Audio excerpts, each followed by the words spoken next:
Hey everybody, back in the shop. It's Saturday, real eventful week.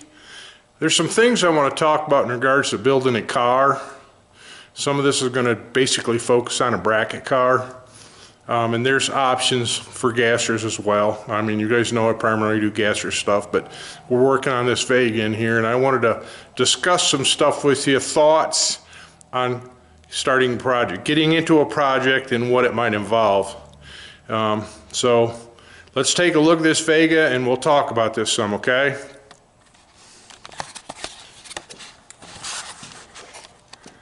Okay, here we are. Back into the car is all done. For some reason it keeps going wide angle or telephoto on me, but back into the car is all done. We're about ready to start putting the front rails in it. We've talked about this before. Wheel wells to do yet, or wheel lips.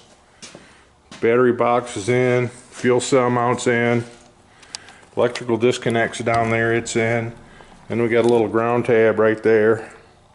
I think that's all we need here in the back for right now. He's not going to have an electric pump, he wants a belt drive pump on it. Car's going good, but the thing I'm going to talk to you about is this car in particular. Well, let's not say in particular, we're just going to use this as an example, okay? Complete car, had a motor in it, transmission, everything else, ran and drive from what I understand. It was like a Pro Street style car. And basically at the beginning we're just going to fix the rear frame rails. But then when we got it in here we found lots of stuff wrong. You know, we ended up, like as you can tell, we cut the whole middle of the car out because it was just so bad. Then we started looking up here at the dash area up in here. This stuff is all garbage. It was really bad.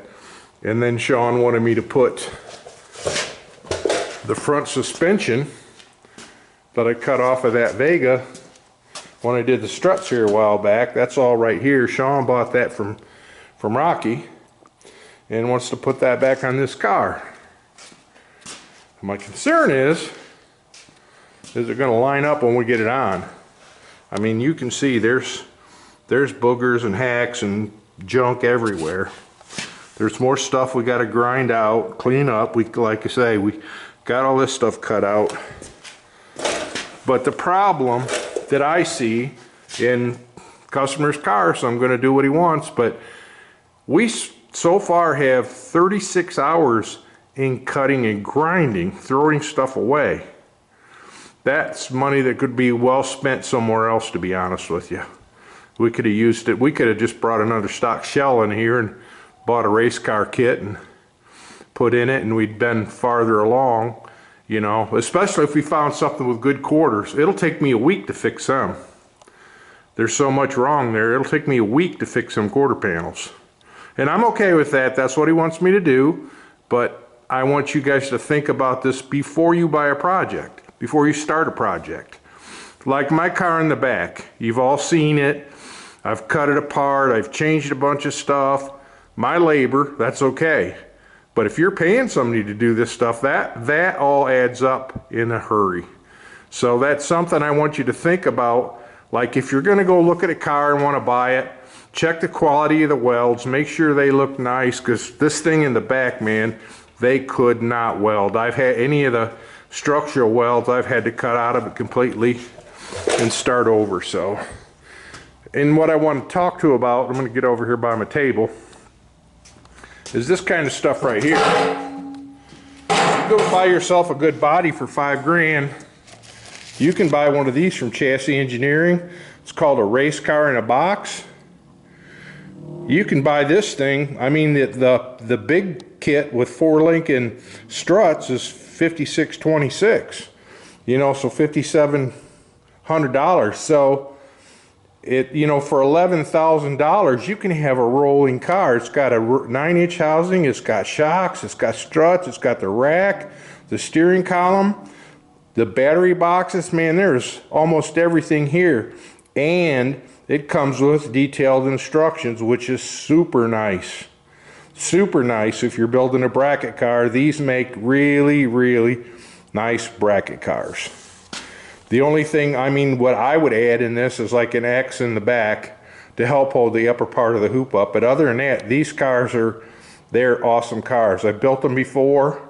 You know, it's been a while because now I can bend my own tubing and all that stuff, but I still buy frame rails. They're in, if you're building a gasser, Checkered Racing has a fantastic frame package to buy. Then there's Auto Weld. I think they're in Maryland, maybe? Pennsylvania, sorry. It's Auto Weld. They do frame packages as well. Chassis Engineering, like I say, their stuff is top notch. So if you're doing a car like this, just start with a good shell, because you can hull out a good shell in about 3 days, you know, and have the body ready to mount on it. And chassis roll cage kits fit extremely well. So just, it's something I've been thinking about, you know, because like the front end of this car, even though we can bolt the control arms on it and everything, I still have to put upper shock mounts on it. Then I have to tie the upper control arm mounts into the strut rod, or the forward strut tube and everything. I mean, that's 2 days worth of work right there. So just stuff to think about when you're building a car. And it's good to think about it this way because you want a finished project, not something that sits in your garage forever and never gets done. So yeah, I hate to see people lose interest. I've seen it before, you know, and maybe it does pay to have somebody build you a car, but like I say, Sean's paying for this, and we're going to be 45 hours in cutting and grinding. That's a lot of cash in the end, if you know what I mean, coming out of your pocket to fix it.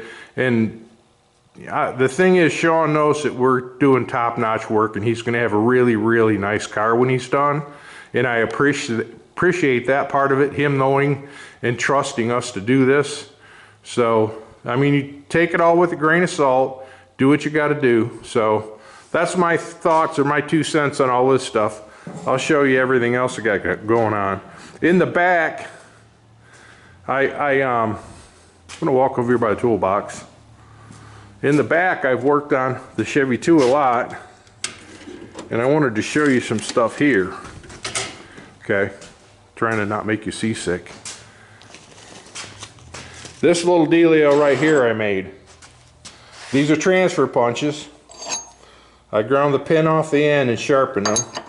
Then I took a big block of steel and I cut a slot in it. And then you can stick a piece of sheet metal in that slot and punch a knockout out. Like you can see in my bag here, I think. If I can get them to, yeah. Those are 3/8 and 1/2 inch knockouts. I use those for filling holes in the firewall or floors and stuff like that. It's a lot easier than trying to MIG weld them full of MIG weld snot. So when you, like this here, you take your 1/2 inch step drill, determine what size hole you want, just drill it out to 1/2 or 3/8, and then use a little bit of that aluminum duct tape on the back side, stick this against it, and then one tack, pull the tape off so you're not burning all the glue up, messing up your weld, but it's a great way to do it. I'll walk you back here and show you what's going on. So I've got a lot done. So you can see here, I got it all smoothed out. This over here is sort of wobbly, but I'm going to put an aluminum panel over this. The previous patch guy, he welded it up and overheated and warped it all up. And I'm not going to go through and try to shrink it and everything. I just want it clean. I filled all the holes, like I said, with those little plugs. I'm going to see if you can see some of them on the inside, how that works, because it works pretty cool. I fixed the frame back in the back where it was cut. I ground all that weld out and re-welded it. Got the springs mounted and everything. Let's look inside a little more. I wanted to talk to you about that. In here, I mean, you can see where I got some of them plugs in there. You know, there's some of them I had to make bigger, but all that worked out. And then on my fuse box, I made little angle brackets to go up in there and welded a nut on the back side so I didn't have holes in the firewall. And then I did that ignition panel over there. Same thing. Made little brackets. That way I can take it out and mount all my stuff and get it all wired and then bolt it back in here. So I'm going to use the original fuse box, but I'll make an overhead switch panel that ties into that and take it from there. So that's what we got going on the inside. There's a plug where the wiper motor was. I took that out, and then I drilled that oval hole down there for the new throttle pedal. So that's what I got going on there. Okay, then I want to show you this.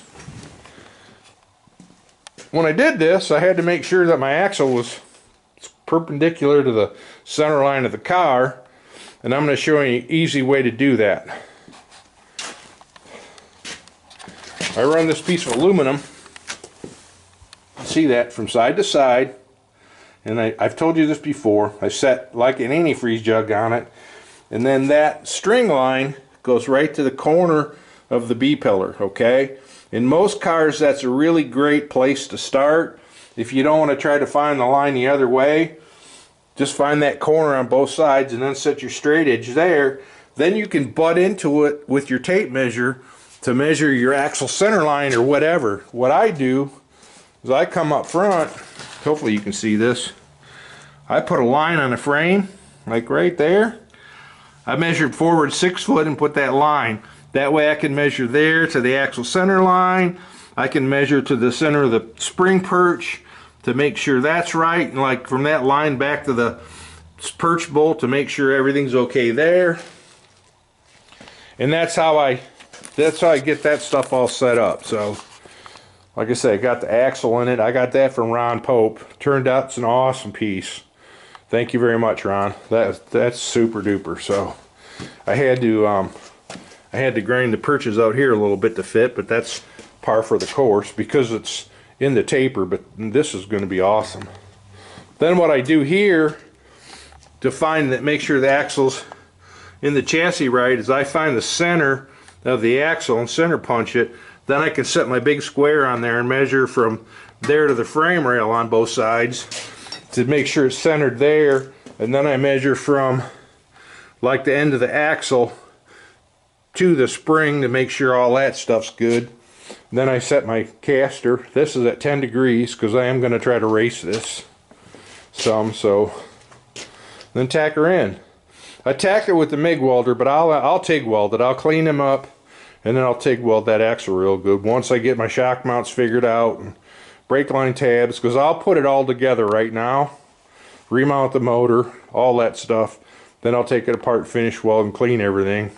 Anything that'll unbolt I have powder coated, and then I'm going to paint everything else satin black. So, but as you can see, all the sheet metal repair from the dash forward is done. There's going to be a lot more to do in the back, but I'm going to try to have fun with it first. I know I saw they posted for gassers for Sick Week in the Rockies. Man, I'd love to do that, but I don't know. Depending on what the car runs, I don't know if the roll cage will pass tech there. Everything else will, but I really didn't want to cut that roll cage out until like next fall. You know, I wanted to leave it alone and have some fun with it, and I'm going to make sure that happens. And if it'll pass tech, I'm probably going to try to sign up and do the gasser class in Sick Week. So motor, like I said, motor's out. I got to clean it up, check it out. And I've been working on Bill's car really hard. Got the front ends all done. As you can see, it's on its side. I've been doing a lot of welding. I'm going to try to get all the welding done on it as much as I can. As you can see, I just set it on 3 jack stands. When I'm done, I'll flip it the other direction, do the same thing, weld the other side. But I've got some diagonal stuff that goes in here, and I'm going to put another piece in here to help support that.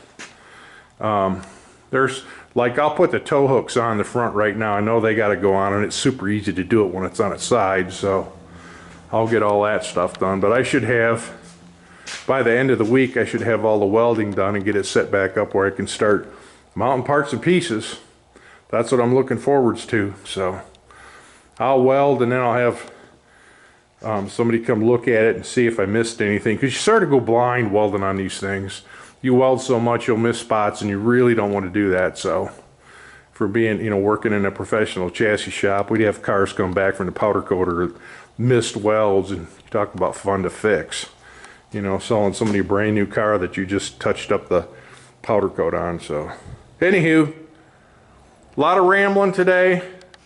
I wanted to share my thoughts with you on all that stuff, show you what's going on, and again, I appreciate everybody for following me and watching, and hopefully some of this makes sense to you. So thanks again for following along. I'll talk at you later.